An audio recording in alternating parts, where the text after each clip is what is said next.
राधे राधे। जय श्री राधा, जय श्री कृष्णा। दोस्तों, आज जो कहानी मैं आप लोगों के लिए लेकर आई हूँ वो हमारे श्री प्रिय जगन्नाथ जी के भक्त श्री जयदेव जी की है। इस कहानी को पूरा सुनकर, इस कहानी में जो श्री जयदेव जी ने हमारे ठाकुर जी पर विश्वास दिखाया है उसको अपने जीवन में धारण करने की कोशिश कीजिएगा, जिससे कि जिस प्रकार ठाकुर जी ने हमारे जयदेव जी को अपना लिया उस प्रकार हमारे ठाकुर जी हम सबको भी अपना लें। एक बार एक भक्त ने श्री जयदेव जी को अपने घर पर आमंत्रित किया। अपने घर पर आमंत्रित करके उनकी खूब सेवा करी। जयदेव जी कहीं आते जाते नहीं थे, बहुत विनती करने पर उस भक्त के घर गए थे। उस भक्त ने श्री जयदेव जी की खूब सेवा करी, उनका खूब आदर सत्कार किया। जब वो जाने लगे जयदेव जी, तो उस भक्त ने कहा, हे प्रभु, मैं आपको अपनी इच्छा से कुछ देना चाहता हूँ। तो जयदेव जी बोले, नहीं नहीं, मुझे इसकी कोई आवश्यकता नहीं है। आपने मुझे बुलाकर इतना आदर सत्कार किया, यही बहुत है। तो वो भक्त कहने लगा कि नहीं नहीं, ऐसा नहीं हो सकता। आपकी इच्छा नहीं है प्रभु, आपको ज़रूरत भी नहीं है, परंतु मैं देना चाहता हूँ, मेरी इच्छा है। मेरी इच्छा का थोड़ा सा मान रखकर आप कृपया इसे स्वीकार करें। बस जयदेव जी ने उनकी इच्छा का मान रखते हुए उसको स्वीकार कर लिया। उस भक्त ने उनकी चादर में थोड़े से स्वर्ण मुद्राएं बांध दी। अब उन स्वर्ण मुद्राओं को लेकर जयदेव जी अपने स्थान की तरफ प्रस्थान कर चले। रास्ते में बहुत ही घना जंगल था। उस घने जंगल में अकेले जयदेव जी चले जा रहे थे, तो वहाँ पर कुछ ठग थे, 4 ठग थे। उन लोगों ने देख लिया जयदेव जी को रास्ते में अकेले जाते हुए। अब ठगों के पास देखो ना कितनी बुद्धि होती है, वो लोग दूर से ही पहचान गए, अच्छा ये जो इंसान जा रहा है इसकी चादर में कुछ ज़रूर ऐसा बंधा हुआ है कीमती मूल्यवान, जो कि ये यहाँ से लेकर हम लोगों के सामने तो नहीं जा सकता। तो फिर वो लोग, वो जो ठग थे, वो जयदेव जी के पीछे पीछे हो लिए। जयदेव जी आगे चल रहे थे। जयदेव जी को थोड़ा आभास हुआ कि कोई मेरे पीछे चल रहा है। उन्होंने पीछे मुड़कर देखा तो उनसे पूछा कि हे प्रियजनों, तुम लोग कहाँ जा रहे हो? क्या तुम लोग भी मेरे साथ चल रहे हो? तो उन ठगों ने दिया जवाब कि हाँ हाँ साधु जी, जहाँ आप जा रहे हैं वहीं हम जा रहे हैं, बस आप चलते जाइए। तो जो जयदेव जी थे वो तो इतने बड़े भक्त थे, परंतु उनके मन में ऐसी कोई भावना नहीं थी। उन्होंने सोचा कि हो सकता है ये इन स्वर्ण मुद्राओं के कारण ही मेरे पीछे आ रहे हो। तो उन्होंने क्या करा कि अपनी जो स्वर्ण मुद्राएं थी चादर में से निकाल कर उनके सामने रख दी कि हे प्रियजनों, एक काम करो, इतना बड़ा घना जंगल है, तुम एक काम करो, मेरे तो किसी काम की नहीं है ये स्वर्ण मुद्राएं, तुम रख लो, शायद तुम्हारे काम में आ जाए। तो वो कहने लगे, नहीं नहीं, हमें नहीं चाहिए।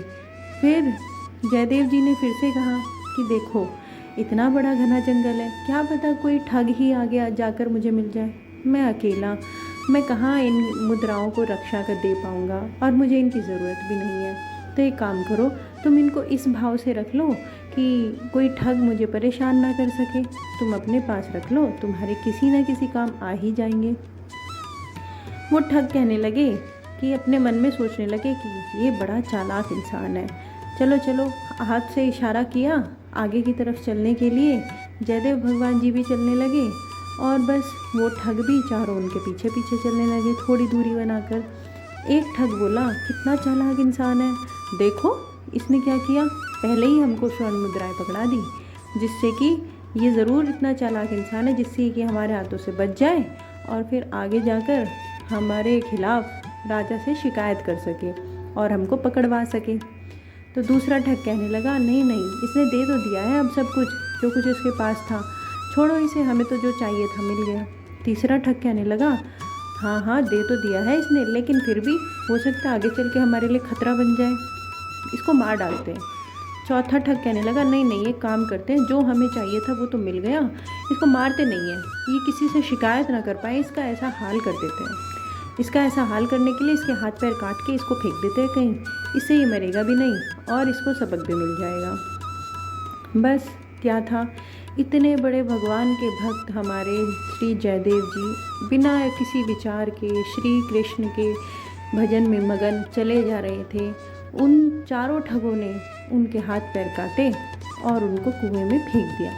इतने घने जंगल में कुआं, इतने अंदर जाकर वहाँ पर एक इंसान बिल्कुल ऐसी स्थिति में पड़ा हुआ है जहाँ वो अपने आप की सहायता कर ही नहीं सकता। तो ठग वहाँ से बड़े खुश होकर वापस चल दिए कि अब देखो ये ना तो राजा तक पहुँच पाएगा, यहीं पड़े पड़े मर जाएगा, और बस फिर क्या है, हमें तो मिल गया जो मिलना था। स्वर्ण मुद्राएं ही तो हमारे काम की थी, ये कौन सा हमारे काम का था। वो वहाँ से खुशी खुशी चले गए। देखो भाग्य का खेल कि वहाँ से एक राजा गुजर रहा था। वो राजा बहुत ध्यान से ही नहीं सुन रहा था कुछ भी, लेकिन फिर भी उसके ध्यान में क्या आया कि कहीं से एक आवाज़ आ रही है, श्री कृष्ण श्री कृष्ण श्री कृष्ण। ऐसे इस प्रकार एक आवाज़ उसके कान में पड़ रही है। उसको महसूस हुआ कि यहाँ कोई ना कोई अवश्य है और उसको शायद देखना चाहिए कि वो कहाँ है। तो फिर वो राजा कहने लगा, चलो प्यास लगी है, पहले पानी पी लेता हूँ, उसके बाद देखता हूँ, क्योंकि दिख तो कहीं रहा नहीं है, कौन है कहाँ है, फिर थोड़ी देर बाद देखता हूँ पानी पीने के बाद। तो जैसे ही पानी पीने के लिए वो लोग कुएं के पास पहुँचे तो उनको आवाज़ कुएं में से ही आने लगी। अब कुएं में से जो आवाज़ आ रही थी वही तो उसको इतनी देर से सुनाई दे रही थी, श्री कृष्ण श्री कृष्ण श्री कृष्ण। इतनी मधुर आवाज़। भक्त जी के तो हाथ पैर कटे हुए हैं, लेकिन उनको दर्द का आभास नहीं है, उनको इस बात का भी आभास नहीं है कि वो बिल्कुल असहाय रूप से यहाँ पड़े हुए हैं। बस वो तो श्री कृष्ण की भक्ति में लीन श्री कृष्ण बोले ही जा रहे हैं। इस प्रकार उनको कुएं से बाहर निकाला गया। कुएं से जैसे मानो एक प्रकाश पुंज बाहर निकला हो, जैसे ही वो बाहर निकले राजा उनको देखते ही मन मोहित हो गया। उनकी ऐसी दशा को देखते ही उसको रोना आ गया। वो कहने लगा कि हे भगवान, आप इस तरीके से कुएं में कैसे पहुँचे। इस स्थिति के ज़िम्मेदार इंसानों का मुझे आप थोड़ा सा स्मरण कराइए, बताइए कि कौन है वो, जिससे कि मैं उनको अभी के अभी मृत्यु दंड दे सकूं। तो जयदेव भगवान जी तो बड़े ही कृपालु थे, बहुत ही बड़े भक्त थे श्री कृष्ण के। वो कहने लगे, नहीं नहीं नहीं, आप तो राजा हो, आप ही पता लगा लो, मैं कैसे बताऊं, मैं नहीं बताऊंगा, किसी ने मेरे साथ कुछ नहीं किया है, मेरे श्री कृष्ण की महिमा है। देखो भक्तों की ये महिमा होती है, भक्तों की ऐसी महिमा होती है कि वो किसी भी स्थिति में रहे, हर स्थिति में अपने प्रभु जी का गुणगान करते हैं, उनकी हर महिमा में अपना भला देखते हैं। वो सोचते हैं कि कुछ ना कुछ तो अवश्य भगवान ने हमारे लिए ऐसा सोचा है जो हम नहीं सोच पाए। बस फिर क्या था, तो राजा के मन में आया कि क्यों ना गुरुजी से आज्ञा लेकर इनको अपने महल में लेके जाया जाए, जिससे कि मैं इनकी कुछ सेवा पानी कर सकूं और इनके इस हालत को थोड़ा सा आराम मिल जाएगा। उन्होंने गुरुजी से आज्ञा ली कि हे गुरुजी, अगर आपकी आज्ञा हो तो मैं आपको अपने महल में लेकर जाना चाहता हूँ, कुछ समय मेरे महल में मेरे साथ व्यतीत कीजिए, मेरे भी भाग्य खुल जाएंगे। बस क्या था, जयदेव जी ने कुछ नहीं कहा और वो उनको पालकी में बिठाकर अपने महल ले गए। वहाँ जाकर उनके जो हाथ पैर कटे हुए थे, उन पे जो घाव बने हुए थे, उन पर राजकीय वैद्यों ने बहुत मरहम पट्टी करी, सब कुछ किया, उनको काफ़ी आराम मिला। तो इस प्रकार राजा कहने लगा कि अच्छा श्री जयदेव जी, हे गुरुजी, मुझे ये बताइए कि किस प्रकार भगवान की प्राप्ति हो सकती है। मैं आपके प्रभाव में आकर इतना ज़्यादा भगवान से मिलने के लिए आतुर हूँ कि बस मुझे भगवान की प्राप्ति चाहिए। किस प्रकार मैं अपने भगवान को देख सकता हूँ, उनसे साक्षात मिल सकता हूँ, मुझे कोई तो ऐसा मार्ग समझाइए।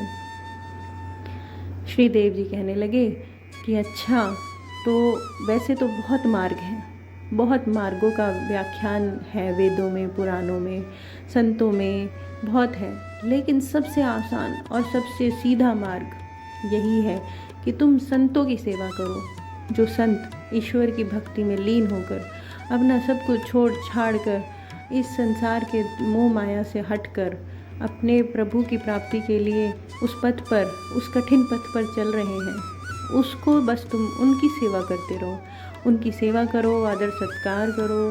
इस प्रकार तुम्हें अति शीघ्र ही भगवान दर्शन अवश्य देंगे। बस फिर क्या था, जो राजा थे उनके मन में बात बैठ गई। उन्होंने उसी दिन से अपने नगर में, अब आसपास में सब जगह जहाँ भी उनको संत मिलते, जहाँ भी कुछ होता, ढिंडोरा पिटवा दिया कि कोई भी संत महाराज साधु जो भी प्रभु की भक्ति में लीन है वो प्रतिदिन आकर इस महल में सेवा ग्रहण करें। और वो तो राजा थे तो वो हर प्रकार से संतों की सेवा कर सकते थे। तो उन्होंने कहा जिस भी प्रकार की सेवा हमसे चाहते हैं वो करवाना, हम उनकी सेवा करेंगे, वो आकर कृपया यहाँ पर आदर सत्कार को ग्रहण करें। बस चलती रही बात। ऐसे ही संत जन आने शुरू हो गए। उनको भी जब कहीं वो रास्ते में जाते राजा, कहीं संत मिलते, वो उनकी सेवा करते। तो भाई बात होती रही। धीरे धीरे उन ठगों के कान में ये बात पहुंच गई। वो 4 ठग जो थे, वो 4 ठग कहने लगे कि यार ये तो बड़ी अच्छी बात है, बिना मांगे ही सब कुछ मिल रहा है। क्या करना है? बस एक तिलक लगाना है और कंठी धारण करनी है, माला धारण करनी है, और बस लेकर भगवान का नाम और पहुंच जाओ वहाँ पर राजा के महल में। खुद राजा सत्कार करता है और जो मांगो वो देता भी है। तो फिर क्या ये चोरी चकारी की ज़रूरत पड़ गई? चलो भाई चलते हैं। लगाया उन सब ने तिलक और अपने गले में कंठी धारण करी, माला धारण करी, और भगवान का भजन का ढोंग करते हुए, क्योंकि जो भगवान का भजन करते हैं और जो ढोंग करते हैं उनमें बहुत फ़र्क होता है। बस चलते गए और वो पहुंच गए राजा के दरबार में। अब क्या था, जो हमारे प्रभु जी श्री जयदेव जी थे उनको वहाँ पर बिठाया जाता था। वो खुद बैठते थे। वो कहते थे कि मैं भी संतों के दर्शन करूँगा, इसलिए जिस मार्ग से संत आते हैं महल के अंदर, मुझे उस मार्ग के पास ही आसन दे दो। तो बस उनको आसन दे दिया गया। जैसे ही संत आते वो उनको, हाथ पैर तो कटे हुए थे, जोड़ नहीं सकते थे उनके सामने नमन करने के लिए, तो ऐसे ही सिर झुकाकर आँख मूंद कर उनको नमन करते थे। वो संत बने हुए ठग भी वहाँ पहुँचे। तो जयदेव जी ने उनको पहचान लिया, पर पहचान कर वो ऐसे हो गए जैसे कि उन्होंने उनको नहीं पहचाना। बस उनको अच्छे से सादर पूर्वक नमन किया, और बस वो संत जो ठग थे, जो संत बने हुए थे, वो आकर सेवा सत्कार खूब ग्रहण करने लगे। इसी बीच जयदेव जी ने राजा को अपने पास बुलाया और बोला कि ये जो 4 इंसान हैं, जो ये 4 संत हैं, ये मेरे विशेष प्रिय हैं। इनकी खूब सेवा करना, इनकी सेवा में कोई कसर न रह जाए। इनको मैं पूर्व से जानता हूँ, ये बहुत ही अच्छे संत हैं, इनकी ज़रूर सेवा करना। तो बस राजा को क्या था, राजा ने बाकी सब तो संत अपना आदर ग्रहण करके और सब कुछ लेकर जो उनको चाहिए था चले गए। अब वो ठग भी उठकर जाने लगे। ठग सोचने लगे कि वाह वाह, आज तो खुद राजा के दरबार में राजा ही सेवा कर रहा है, कितना अच्छा लग रहा है। तो चलो भाई और थोड़ी सेवा करवा ली जाए, थोड़ा और समय रुक जाए। तो वो बात तक रुके। अब वो जैसे जाने लगे, राजा तो उनकी सेवा में ही खड़ा हुआ था। वो क्या, राजा कहने लगा नहीं महाराज, नहीं, आज आप हमारे पास रुको, कुछ समय आज आप हमारे पास रुको। आपकी सेवा, जो हमारे गुरुजी हैं वो कह रहे हैं कि आप उनके विशेष संत हैं, तो आपकी सेवा ज़रूर अच्छे से करनी है। बस ठगों ने बहुत बहाने बनाए, ठगों ने खूब बुद्धि का प्रयोग करा। बोलने लगे कि नहीं, अगर हम आज रुक गए तो हमारा जो एक दिनचर्या है भक्ति की, भजन की, ये हमारी जो है ना रुक जाएगी, हमारे इसमें बाधा पड़ जाएगी। हम नहीं रुकना चाहते, क्योंकि उन लोगों के दिमाग में तो चल रहा था कि जब बकरा बलि के लिए तैयार होता है तो उसकी खूब सेवा पानी की जाती है। अब जो जगन्नाथ जी, वो जयदेव जी भगवान जी हैं, उन्होंने भी विशेष अतिथि बना दिया हमको। इसका मतलब कुछ तो उन्होंने इनके कान में कहा है, तो जितना जल्दी हो सके यहाँ से निकल लो। तो राजा कहने लगा नहीं, ऐसे तो नहीं, आप बताओ, कुछ ऐसी सेवा बताओ हमें जो हम आपकी कर सकें, उसके बाद ही मेरे मन को शांति मिलेगी, ऐसे तो मैं आपको नहीं जाने दूँगा। तो ठग सोचने लगे कि वाह भाई, आज तो सोने पे सुहागा हो गया, चलो अपना जीवन ही सुधार लेते हैं। उन्होंने कहा अच्छा, वैसे तो हम किसी से कहते नहीं हैं, लेकिन अगर आप इतनी विनती कर ही रहे हो तो चलो आपसे कह ही देता हूँ कि हमारे यहाँ है ना बहुत बड़ा आश्रम चलता है, और वहाँ पर बहुत सारे संतजन हर रोज़ लगभग रोज़ की दिनचर्या है, आते हैं, भोजन पाते हैं, खाना खाते हैं, विश्राम करते हैं, तो उनके लिए थोड़ी सी धन व्यवस्था की कमी पड़ जाती है। अगर आप उसको पूर्ति कर सके तो हम आभारी रहेंगे। इस प्रकार उस ठग ने बड़ा दिमाग लगाया, उन ठगों ने, और राजा के सामने बहुत अच्छे से अपने आप को प्रस्तुत करते हुए धन की मांग कर दी। अब राजा का क्या था, राजा के दिमाग में तो चढ़ा हुआ था कि इनकी सेवा करनी है, चाहे जो हो जाए, मुझे तो भगवान की प्राप्ति करनी है, और वो भी मेरे गुरुजी का आदेश है कि इनकी सेवा करो, तो वो तो मैं अब नहीं पीछे हटूँगा। तो उसने कहा, राजा ने अपने राज दरबारियों से कि ले जाओ इनको खजाने में, और जितना ये ले जा सके, जितना ये बांध सके, उतना खजाना इनको ले जाने दो। अब जो हमारे राज दरबारी थे राजा के, वो ले गए उन्हें खजाने में। बस वहाँ जाते ही ठगों की तो आंखें फटी की फटी रह गई। उन्होंने तो अपनी चादरें फैलाई और उसमें सोना समेटना शुरू कर दिया, खजाना समेटना शुरू कर दिया। ऐसे बड़े बड़े गट्ठर बांधे, ऐसे बड़े बड़े गट्ठर बांधे कि उनसे तो उठे भी ना अकेले से। तो राज दरबारी खुद सोचने लगे कि इस प्रकार के संत तो होते नहीं हैं, इस प्रकार के संत तो हमने आज तक देखे नहीं हैं, कि बताओ भाई धन के लिए कितना मरे जा रहे हैं, इतना धन बांध रहे हैं कि जैसे दोबारा मौका नहीं मिलेगा यहाँ आने के लिए, और जो मिल रहा है आज ले जाओ, और इतना धन बांध रहे हैं कि खुद से उठ भी नहीं रहा है। फिर भी क्योंकि राजा का आदेश था, तो दरबारियों ने भी अपनी पूर्ण कोशिश करी, उनके धन को उठवाया, ले जाने लगे, चलने लगे उनके साथ। तो चलते चलते रास्ते में एक दरबारी ने एक ठग से पूछ ही लिया कि महाराज जी, साधु महाराज जी, ये हमारे जयदेव गुरु जी भी आप पर बड़े प्रसन्न हैं, हमारे महाराजा भी आप पर प्रसन्न हैं, आप ऐसा बताओ ना कि आपने ऐसे कौन से पुण्य करे हैं कि जयदेव महाराज जी ने आपको अपना विशेष अतिथि बना दिया, हमें भी तो वो सुनने का अवसर मिले। और ठगों की बुद्धि देखो, ठग कैसे होते हैं। ठगों के पास इतना दिमाग होता है, इतना दिमाग होता है कि उन्होंने क्या बोला देखो।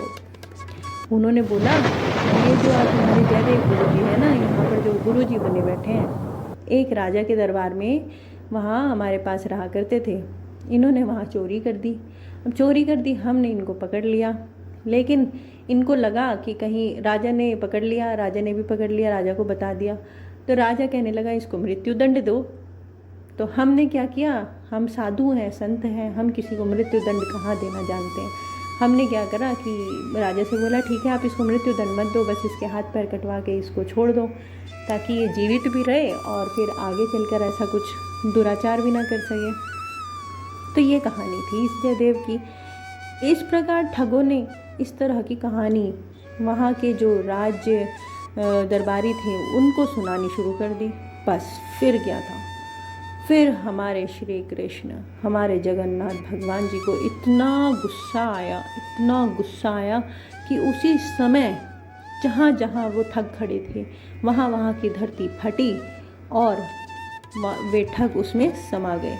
उनके बराबर में ही राज दरबारी भी खड़े थे, लेकिन एक भी राज दरबारी को कोई किसी प्रकार का नुकसान नहीं पहुंचा, लेकिन वो ठग नहीं बचे।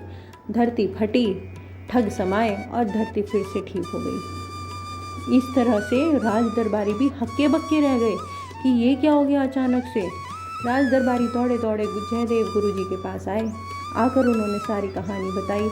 बस, और उस तरफ से राजा को भी पता चल गया ये सब। राजा भी दौड़ा दौड़ा जयदेव गुरु जी के पास आया।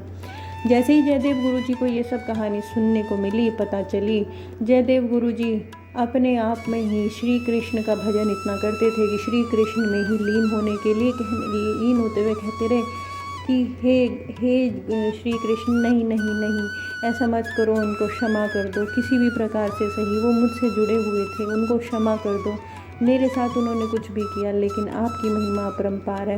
वो इस प्रकार अपने हाथों और पैरों को चला रहे थे जैसे कि मानो सच में ही उनके हाथ पैर अभी भी सही सलामत है।